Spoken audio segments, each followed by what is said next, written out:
I'm telling you the truth. Somebody say, oh, I will accommodate you. No.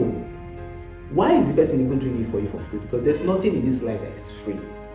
Nothing is free. Even when you think there is no price tag on it, you end up paying for it in the long run. Or unless somebody is paying that price for you behind your back. Nothing is actually free. So take that into consideration.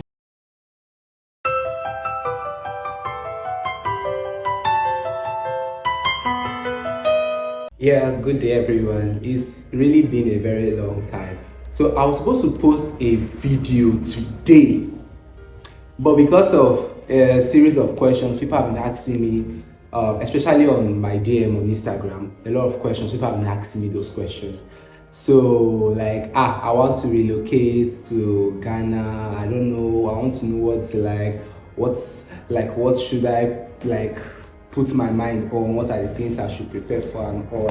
So I just thought about it. I said, okay, let me even just do a video because I cannot start answering 1, 2, 3 persons because I'm not sitting down pressing my phone every day. So I said, okay, let me just do a video about it and post.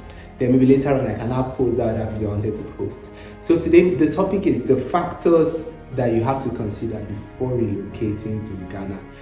The truth of the matter is that you cannot be 100% ready.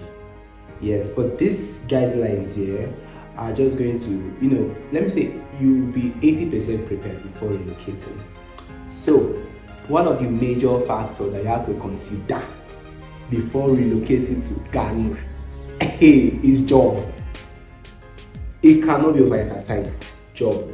So except maybe you have a job when you were in Nigeria, then they transferred you to Ghana, or online you just applied and you just got a job in Ghana. Unless that, you have to really consider job, like getting a job before you think about relocating. And this job is really a major factor because what will determine where you are going to be settled. Are you going to settle in Kumasi? Are you going to settle in Accra? I'm talking about this because I believe that the majority of people that ask these questions, they are not coming to Ghana for tourism. So except you're coming to Ghana for tourism, that's to spend your money. You have a problem. But if you're like relocating, relocation is different from tourism, like you're visiting. Relocation is different. So if you are actually relocating, job is an important factor. Yes. Now this is it here. Don't fall prey, please. Don't fall prey to anybody that'll tell you, oh, just come, just come deal with me, come. We'll go hustle together. Come, we'll go hustle together. Then maybe the person come and start telling you that he's at Takrady or Tema or Siani, or Abuasi. Please don't go. You hear? Draw your ear very well. Don't go. If it's not Accra or Kumasi, don't. And now let me even tell you the thing here. If you know you don't have a job and you are relocating as per you want to come and hustle, please go to Accra. Yes, I'm in Kumasi, but I will advise you, please go to Accra. If not that, oh, you are relocating, oh, I want to get a job, like I want to hustle, I don't have a job, like I want to hustle to get a job, do things and everything, please go to Accra. Why? Accra is a metropolitan city. Kumasi is more traditional, yes. Accra is a metropolitan city. Please just go to Accra. Now, the difference, because Ghana has 2 major cities, which is Accra and Kumasi. So the difference in these 2 cities is, in Accra, if you just walk in, you can get a job. Like, give yourself 1 week, 2 weeks, 3 weeks, 4 weeks in Ghana. In Accra, you will get a job. But the difference is, in Kumasi, it's not really like that. But one thing about Kumasi is that if you do get a job in Kumasi, it will pay you way higher than someone in Accra. Yes. If you get to, look at the clause, if you get a job in Kumasi, it will pay you higher than someone in Accra. And I don't know, I talked about this in the last video. Do you understand the cultural shocks I had? Please, if you've not seen that video, please go and watch it. So I talked about job um, seeking and all. The truth of the matter is that in Ghana, the way you get jobs in Ghana is different from the way you get jobs in Nigeria. And my Senegalese friend had asked me about that too. In Senegal, it's different. So I think Nigeria and Senegal will relate more as far as economy wise, but Ghana is different. In Nigeria, you can sit down in your comfort zone and be sending your CV, like be applying for jobs. Like you can apply in like 10 or 20 different companies. Yes, you can apply like 10 or 20 different companies in Nigeria, and 5 can even call you immediately. Like you can even apply, you can even get a remote job in Nigeria, like, and the company has never seen your face. Yes. But in Ghana, it's not like that. Even if it's a remote job you are looking for in Ghana, you will use your 2 legs. They believe like in physical documents. All those apply. My Senegalese friend just got a job in one of the commercial banks. I can't disclose the name. In one of the commercial banks. And yes, it's a plus to one of our neighbors in the estate. So it's a referral, but he still has to do his own part. The truth is that we have to like carry your leg, and even if it's a remote job, you will walk into that place. They will see. It's not interview. No, it's not interview. They will look at you. Are you good looking for our job? Do you sound like somebody that can take on our job and stuff like that? Before they will now say, okay, let me see your documents. They will now collect your documents. You know the funny thing about these people? They will collect your physical documents. They will now still tell you to send the soft copy to their mail. Oh my gosh. Kilo first shame. What's the need of the stress? They will tell you, bring your physical documents. They will still tell you, send the soft copy to our mail. They will now say, go. And these people, they will not call you on phone to come for interview. Run you, lie. They will not call you on phone for interview. They will now write mail to you. So if you are not checking your mailbox, you're on your own. You will not. So you just be refreshing. You just be refreshing your mail. They will now write a mail for interview. You can't finish the interview. They will not tell you whether you got the job or not. They will say they will get back to you. So if you get the job or not, it will still be in your mail. Like they hardly call. In fact, in Ghana, if somebody wants to call you, they'll first of all write a text message. Please, can I call you? I'm like, hey, where I come from? The person will call you. Say, boom. Some people will call you for midnight. They will call you. Boom. Nobody really. So they are more of writing like mails and all. So job is the first and major factor. So think about that. Okay. So if you feel I have ears for language, and I'm an extrovert and I can relate well, fine, you can come to Kumasi. If not, please go to Accra. Then, second on my list, this should have been like 1B because they almost are like, but let me say, okay. So second on my list is skill. Please get a skill before coming to Ghana. Please just get a skill, or if I let me put skill or business. Get a skill or a trade or business, and bring it to Ghana. Don't come to Ghana empty-handed. Don't, because even their indigenous, their people, the Ghanaians, they are very skillful. Back when they used to be in Nigeria, we know them, Ghana within and the rest. Ghanaians are very, very, very skillful. It's a whole competition, especially in the city of Kumasi. They are very skillful. So don't just come empty-handed. Don't try it. So get a skill. And because of that, I had to itemize it. So there are like 4 major skills on high demand. Now, when I mean high demand, it's not really because that people are not doing it. They are doing it. But like we are all looking for options. Do you understand? It's on high demand. So number 1 skill that is on high demand is hairstyling and barbing. Yes. So actually, how to get a haircut. Everything is just where I'm staying. It's an estate. Everything is just around me. So, like, there's a Nigerian that has hair. You understand? And there's a Ghanaian too that has hair. The Ghanaian charges 40 cedis. That is about 4,000 naira. the Nigerian also charge 40 cents too. But I choose the Ghanaian because the Nigerian one they called me, I was like, bro, how far? What is happening now? What did I do? You know they come back here from my side with Nigeria. I was like, I tried to explain to him. These people are efficient. They are very they are efficient. They know what's up. They upped their game. So it's not in Ghana nobody applauds mediocrity. You have to be like really, really good in your skill. And if you're good, you cash out. Me, where I was coming from, I used to buy my hair like 400 or 500 naira. Yes, and to come out well. But now I don't have a choice.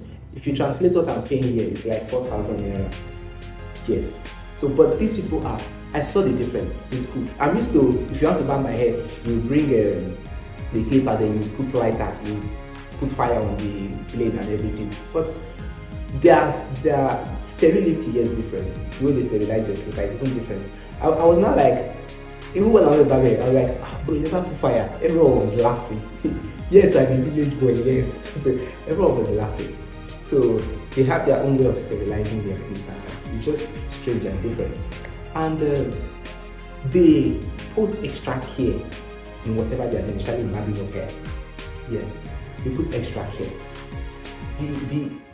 The excesses, they trim the edges of my hair with razor blade. Yes, so they do, like after barbing, they'll use razor blade and trim like the excess edges and everything. I'm like, well, they will use a different foam to be picking the hair on your face, and they will use a different brush foam for the hair on your head and everything. Like I sat for minutes, close to an hour, cutting my hair. I'm like, wow, this was really, and you guys should tell me in the comment section if this look was okay. Yes. So another skill that is on high demand, makeup. I'm telling you, makeup.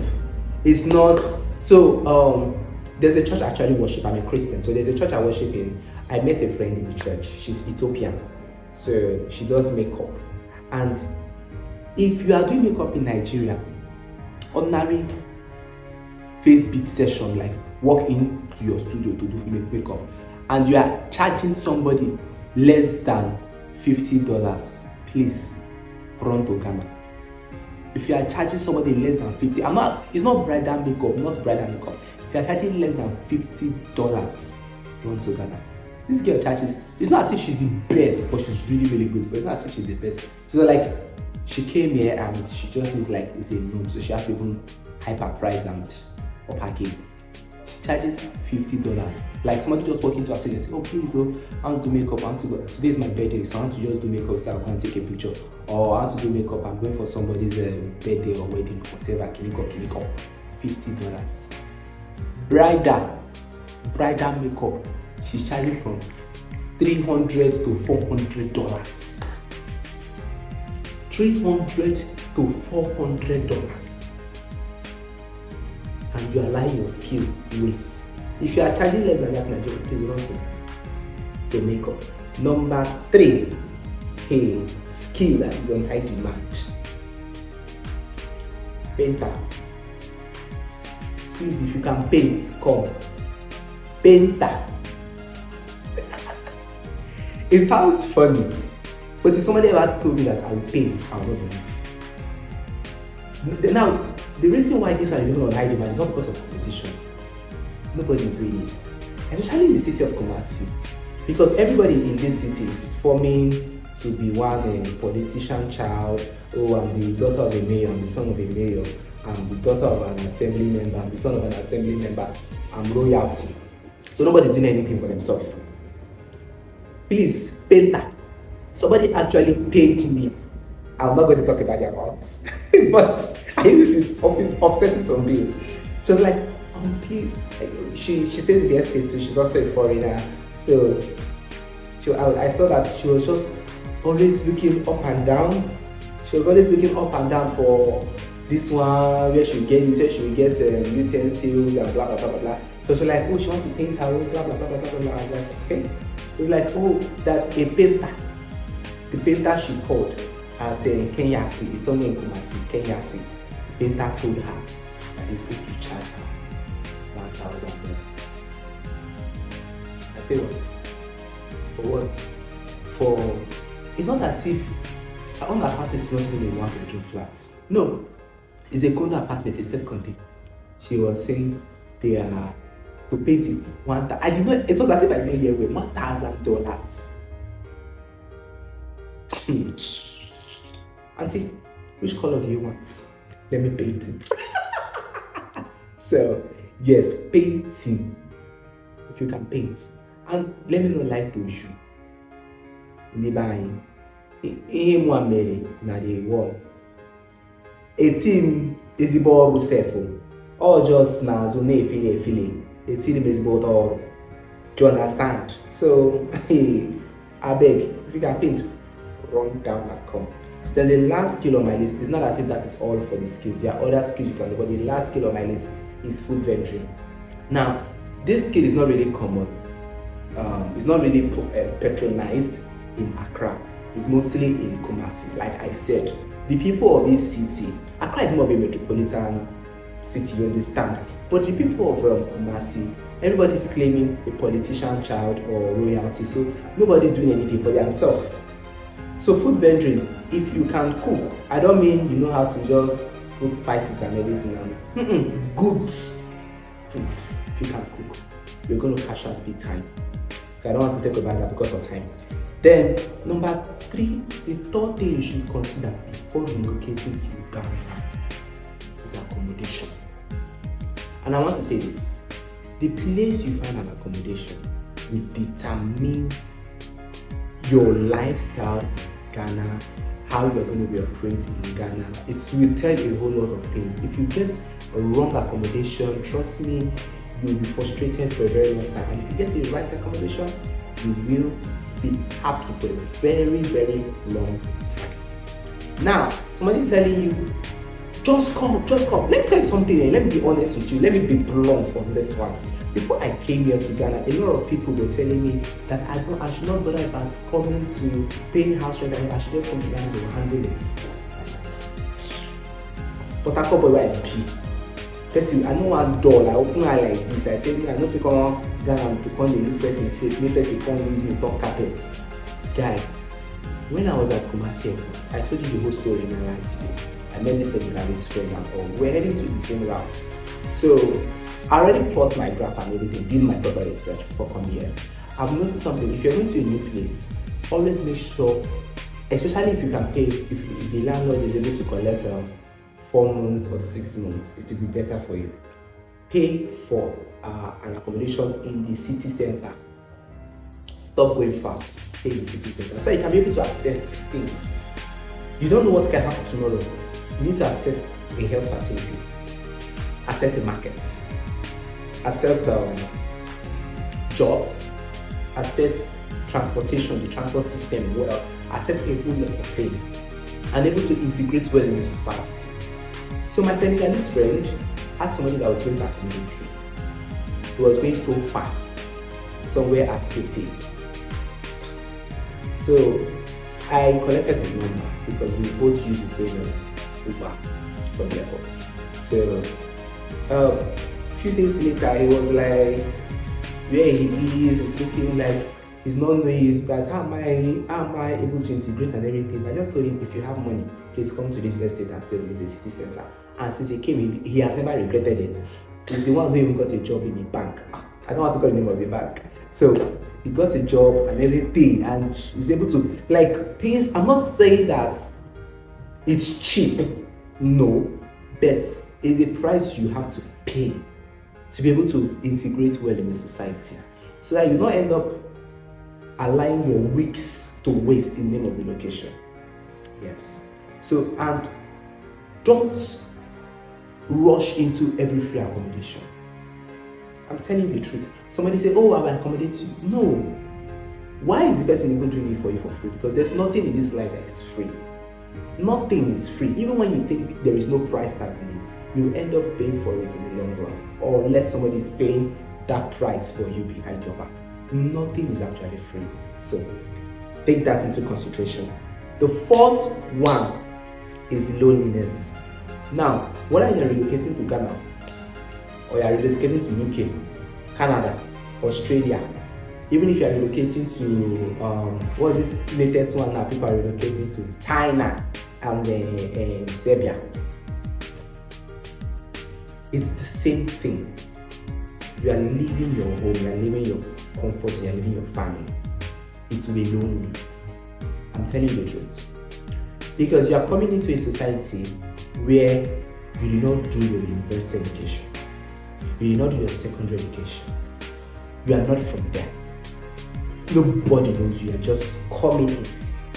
Even if you are from that place, if your family is not there, even if you are from the country you are going to, if your family is not there, or you don't have any educational background too, like somebody cannot identify with you, it's going to be lonely. So you have to prepare your mind for that. And it's going to lead me to the number 5 factor. You have to plot networking. The 5th one, networking. You have to plot networking. You have to know how to network really good. Now, like I said, for this video, I'll be talking about Accra and Kumasi. Now, Accra is a metropolitan city. It's more digital than Kumasi. Kumasi is more traditional. So their networking system differs. That's why these are the things I want you to consider right now. If you are picking a city in Ghana, if you are in Accra, you can network through apps. Let me say apps like Tinder, Skillo, LinkedIn.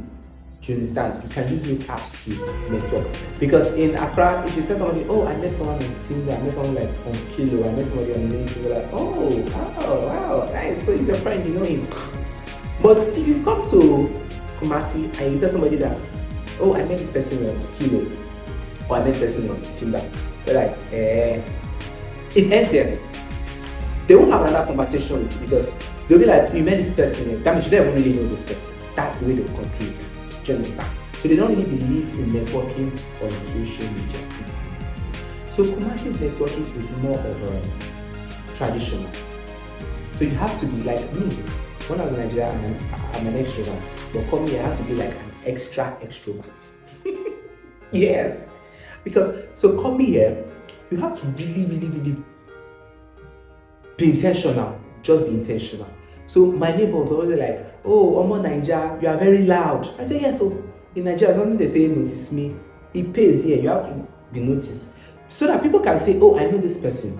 Ah, is it this guy? Oh, I know him. Ah, Mazi, I know him. Yes, you have to be intentional. Like, you have to be heard. So, come here, you have to integrate with your neighbors. Like, let your neighbors know you. Be intentional. Ah, neighbor, do you have pepper? Oh, neighbor, do you have... So they'll know you. From there, they'll be like, oh, this is my neighbor. Or, oh, he's my religious member. Because now this is the thing, I'm surrounded with Arabs and Muslims because of the location like this. I'm surrounded with Arabs and Muslims, so I have to work with these people in my neighborhood. Now, so there are lots of mosques everywhere. So you don't really bring religion to the face, yeah. But if someone now says, where did you know this person? We're like, oh, he's my church member, my religious member or something. We're like, They will know that, oh, you know this person, but they trust you. Where did you know this person? Oh, it's my neighbor.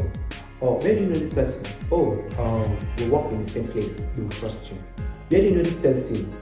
Ah, he's in our Nigerian community. They will trust you. Or where do you know this person? You know, stuff like that. Not we met on this app. They'll be like, they won't give you contracts. They won't trust you. They won't give you any business. It's even funny that me and my Senegalese friend, I was telling him a story of someone that was introducing me to his family, and they were like, how did you know this person? They were like, oh, we were crying together at the funeral. I'm like, eh. It's very funny, but it's not funny. It's really funny where I come from, because you cannot tell somebody that I met somebody at a burial. We were crying together at the burial. That's how we became friends. Like, where I come from is very funny. But here's another thing. Oh, you met a friend. That means you guys even know yourselves. Oh, you guys now share some things again. They trust you. So you can see their networking system is different depending on your city. Now the 6th one is that you should be open-minded. Now, don't come with the mindset of now so that they don't for me. That's not how we do in my country. No, just be open-minded. Yeah, be open-minded. Now, the thing here is that I come from a place where even in the evening, like rush hour, maybe around 7:30, 8 o'clock in the morning, and 5:30, 6 o'clock in the evening, that is like the rush hour in my city in Port Harcourt.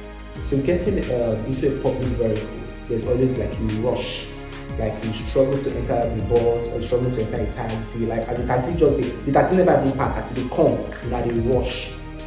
So that's the kind of city I come from. But in Kumasi, even at that rush hour, when there's no taxi, you see people on a queue. So I got embarrassed the first time because I saw people standing on it. I did not really notice it was a queue. I saw people standing. So when the taxi finally came, still now rushing. And they were like, oh, they thought I was mad. So it was the man at the front that now understood that, oh, he's a stranger. And we're like, no, I shouldn't stand in the queue. Like, now so that they don't have for you. I was surprised. So I had to be open-minded and like get with the flow. Now in Port Harcourt, the normal delicacy you can get like on your roadside, like, oh, you just have 1K on you and want to just get something, is bole. But it's not a thing here. There are people who do bole around, but it's not really a thing. The normal thing, they call it kelebele. It's egg. They love egg here a lot. So it's a boiled egg. They will just put pepper sauce in between the boiled egg and stuff like that. Then they'll now put toothpick or something so I can eat it, stuff like that. So it became a thing, but I just had to find a way to integrate, because now I don't know, but people around me today don't believe that I'm not Ghanaian. So they feel I'm from the northern part because of one actress in Ghana, Nadia Buhari. Because of her Accommodation, they're like, oh, that's how they are up now. So because I was able to integrate well and I was open-minded. So now finally, the seventh factor you have to consider before relocating is funds. Funds, yes. Like I said earlier on, you should be intentional, and that's why if you are relocating to the Western world, they always ask for proof of funds. But it's not really a thing in Ghana because you're not applying for a visa except you are staying long time. Now, for funds, once you're at the airport, just try and change everything. There's no need of keeping your Naira. Empty your Naira accounts. Yes, empty. It will help you. It will help you. Empty your Naira accounts. Translate, convert everything to cities. You understand? But to be on the safer side, you can convert it to dollars. Because so that in case forex is, that's what I'm using to sustain. So when I came, I converted everything to dollars so that I just work with forex exchange and then sometimes it favors me. So yeah, so just convert everything you have, your Naira, your Sefa, depending on what part of Africa you are or what part of the world you are, just convert it to either cedis or dollars. And if you know you don't have enough, please welcome me. I will ask you to find a way. Somebody should help you open a normal account so that you can have a credit facility. Now that thing has its advantage and its disadvantage. Have a pros and cons. Getting credit facilities from Momo is not a good one, except maybe you are paid on time, like 2 days, 3 days, you're paying on time. But if you must, just do it. For me, I didn't do it, but I know a lot of people who came, they were stranded, they had to. But it's not really, don't have that mindset of, oh, if I come, somebody will help me. No, don't fall for that package. Don't. That let me just come, make I just try enter. Person go help me. No. Be intentional. That's what I always preach about. That's what I say. Be intentional. Don't come and say, oh, somebody's going to help me out, somebody will bail me out. No, everybody has their own issues they're carrying. Now, that was all for the factors that you have to consider, but I have a bonus point. Now, please do know that as long as you're not a Ghanaian, if you're staying for more than 3 months, you will need a visa. But ndị obodo anyị emele the thing dịkwa all n'azụ ụlọ. So if you're already here and you're going to stay more, you'll need a Ghana card. In my country, it's called NIN. So you need a Ghana card because that's what you can use to open your bank account and so many other things, and it's expensive. So be intentional once you're coming, because getting a Ghana card is going to cost you almost around $50 to $60. Yes, it's very expensive. So make sure that you're going to double your hustle. Now, if you stay this long to watch this video, you are the real MVP. Please do turn on your post notification button so that anytime I post content like this, you'll be the first person to get notified. And please do well to like, subscribe, follow, and share.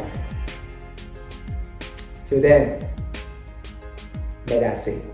And I must add this: if there is a question you want to ask me, instead of asking me those questions on my DM and leaving you with so many unread messages, please put it on the comment section, so that while I'm answering that question in the comment section, people that might still have similar questions like that, it will be answered for them as well.